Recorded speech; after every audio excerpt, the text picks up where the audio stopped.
dương mục tên năng slap kích mình phát rút mình ruột tê cái tần nào pi lúc ta mà nè nó miền bờ pôn buồn nó nhom men lúc ta nâng đấy lúc ta nơi sọc xây đấy miền bờ pôn buồn bờ pôn tì buồn nâng khmei trên cái sạp trên cái quạt sả lạnh nha liệp lê liệp lon preng mà sai áo nhá đó là bên quạt chư cha từ rôn từ riêng tới quạt sài bờ pôn nâng quạt từ bờ buồn niềng ổn sả lạnh nhom ót năng thà sả lạnh bong ta sả lạnh khăng na rồi ngày lẹ bong sập giang đâm bay bong ta sả lạnh men này sả lạnh men bạn chẳng nhom cha hơi chư chật slap ấy mình mách slap cho môi khnia tới ấy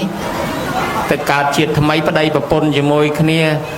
nhom nơi khmer nó tại anh slap tới nhom từ thế nhom toàn trong slap tê môi từ ta năng riêng ở sân khâm bà pôn tị buôn anh không sả lạnh chiên kia liệp tham ao rồi là ngay đọc ca lại rồi là ngay lấy xếp ta ọt prom từ cho môi từ xả là bong luôn bà pôn tị bay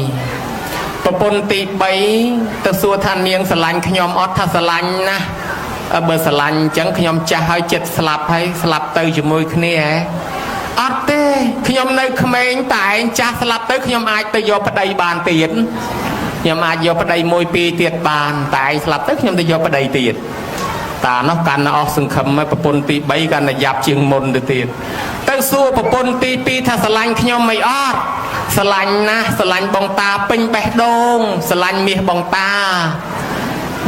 sả lạnh na rồi ngày ní sả lạnh bong ta pinh bè đông là mong men có ấy men á bởi chẳng nhom chết slap ấy slap tới chỉ môi ấy tất cả chuyện tham mấy đây bà pôn chỉ môi khnia tiết tê nhom chui 200 tì bị chá tại anh từ tại nước nhom màu về nhói nhom mình tới chỉ môi thế sừng khấm có từ bố bà pôn tì môi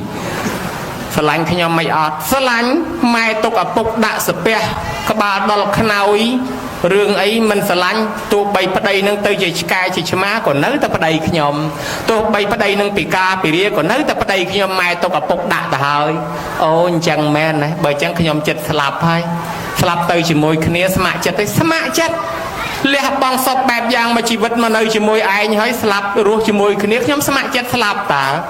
ban nó khơi thắng kịch tới bà pôn 4 ban là bà pôn tì môi nâng môi chia thla sắp chật từ chỉ môi này nhôm ná bà pôn tì 4 nâng na kêรูปเรียงกายยืงได้คอมสลันคอมเลียบเปรงเลียบมาใส่งูตึกดอกกายลอยเวียนในตีบำพดบานได้ยาจาปลุกก็จอกก็ล้างบานมากระจอบโยมตีบำพดเบอร์มันดอดกอบจองไปจอบเบอร์มันกอบดอดตีบำพดเบอร์มันดอดกอบจองไปจอบเบอร์มันมากระจอบพนมุยโดยชนะระบอบยืงสลันคอมเลียบลอนเปรงมาใส่ขอนสบอเลกับละหัตเตนั่งตีบำพดบานได้ยาจาปลุกโยตัวก็จอกก็ล้างในซอนมากระจอบนั่งไงอันนั้นปนตีบ้วนคือรูปเรียงกายปนตีปีกิท่าเอาแต่เนี่ยปนตีใบกิท่าเอาแต่แต่เองสลับtớiกิตโยพใดตีได้อะไรนิ่งเชียนยืงกับวัลยืงใส่กอยืงใส่ได้ยืงติ๊กติดวิตนักใดเนี่ยเสียไง3 40 50 ឆ្នាំទៀតខ្សែកយើងទៅនៅកអ្នកដតីខ្សែដៃយើងទៅនៅដៃអ្នកផ្សេងជៀនយើងទៅនៅដៃគេកវលយើងទៅនៅតិចគេចុះបើខ្លួនយើងគេយកទៅដុតបាត់ហើយគេណាគេដុតទាំងខ្សែកញោមបើដូច្នេះហើយខ្សែកជៀនយើងរបស់យើងហ្នឹងឥឡូវហ្នឹងជារបស់យើងប៉ុន្តែបន្តិចទៀតវាទៅនៅដៃអ្នកផ្សេងចឹងហើយបានគេថាវាទៅមានប្តីថ្មីទៀតចោលយើងចឹងប្រពន្ធទី3គឺគ្រឿងអលង្ការមាសពេជ្រទ្រព្យសម្បត្តិនេះអត់នៅជាមួយយើងទេគេទៅនៅម្ចាស់ផ្សេងហើយតែម្ចាស់នេះចូលទីពិឆាគេទៅនៅម្ចាស់ផ្សេងហើយដល់ប្រពន្ធទី2គេថាគេជួយហែត្រឹមទៅទីពិឆាគេមកវិញអានឹងបានដល់មិត្តភ័ក្តិគេអត់ទៅជាមួយទេគេជួយហែហើយគេមកវិញហើយឯប្រពន្ធទី1ស្ម័គ្រចិត្តទៅជាមួយគឺបុណ្យកុសលដែលយើងធ្វើតាំងពីដើមមកបានប្រមាណបានតែប៉ុណ្ណឹងអញ្ចឹងហើយបាននៅក្នុងធម្មទេសដែលព្រះអង្គទ្រង់សម្ដែងត្រូវបានព្រះរដ្ឋបាលថៃយកមកសម្ដែងគោរពប្ររូបចំពោះស្ដេចក៏រូបជារាជដែលស្ដេចនឹងនិយាយមើលងាយប្រមាថដល់អ្នកបួសថាអ្នកបួសនឹងណាវាមានតែថាវ័យចាស់រកទ្រព្យមិនបានហើយបានទៅបួសទៅឈឺច្រើនពេកនឹងក៏ទៅបួសទៅអត់មានទ្រព្យសម្បត្តិក្រពេកនឹងក៏ទៅបួសទៅ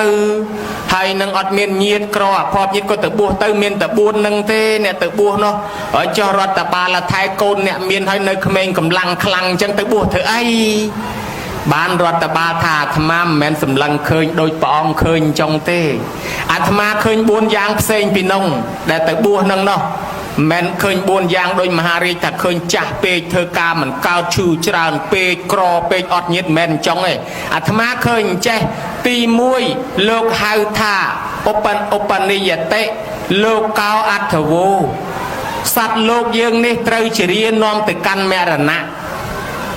ស្រាប់តែស្ដេចមកឆ្ងល់ថាស្អីគេអានឹងមានន័យថាម៉េចមានន័យថាយើងនឹងពីដើមក្មេងឥឡូវជារានាំទៅកាន់មរណៈចិត្តស្លាប់នឹង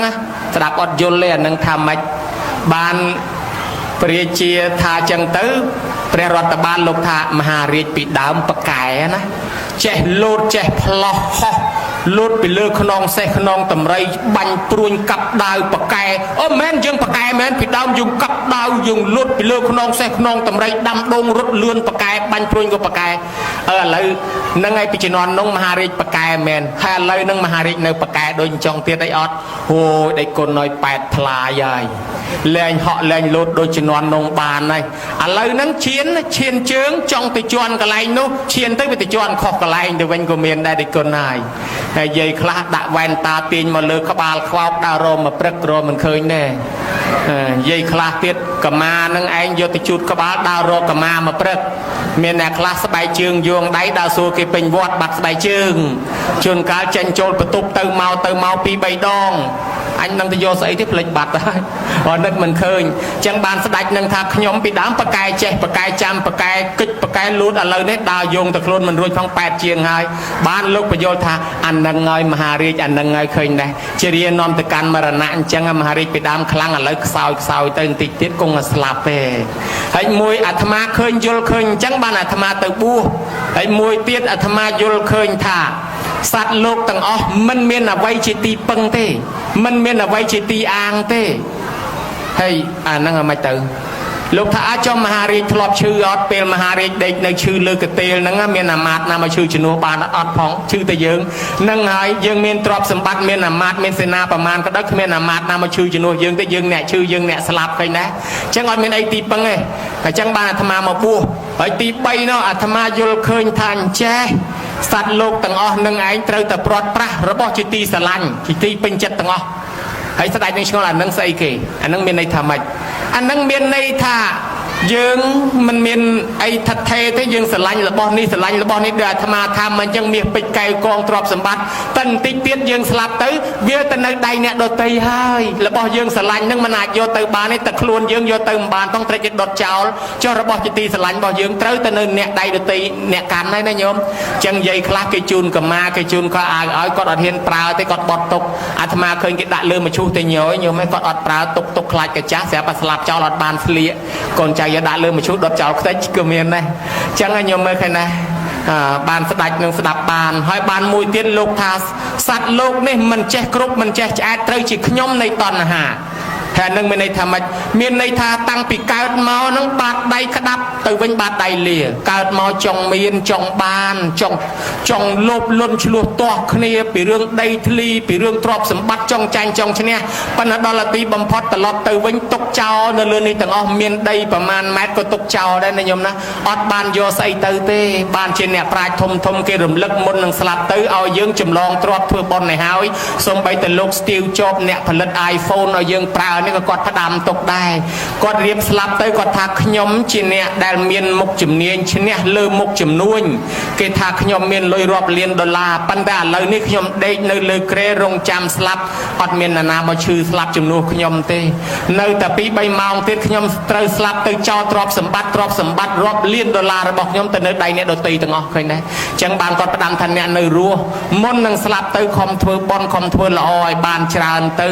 អានឹងបានជាប្រយោជន៍ស្លាប់ទៅមែនប៉ុន្តែមានប្រយោជន៍សម្រាប់អ្នករស់នៅលោកអាញស្តាញបិតាទ្រឹស្ដីបរមាណូពិភពលោកគាត់បាននិយាយថាជីវិតមនុស្សយើងនឹងឯងមានសម័យកាលគាត់ទី1គឺប្រឹងរកទ្រព្យសម្បត្តិទី2យកមកចាយវាយគ្រប់គ្រាន់ហើយទី3បែងចែកកសាងសមិទ្ធិនិងចំណាយពេលសប្បាយជាមួយមេត្តាបិតាបងប្អូនកូនចៅដើរលេងកំសាន្តខ្លះទៅធ្វើបុណ្យទានខ្លះទៅបានជីវិតនឹងមានន័យបើយើងអត់ធ្វើអីសោះក៏គង់តែស្លាប់ចោលទ្រព្យដែរ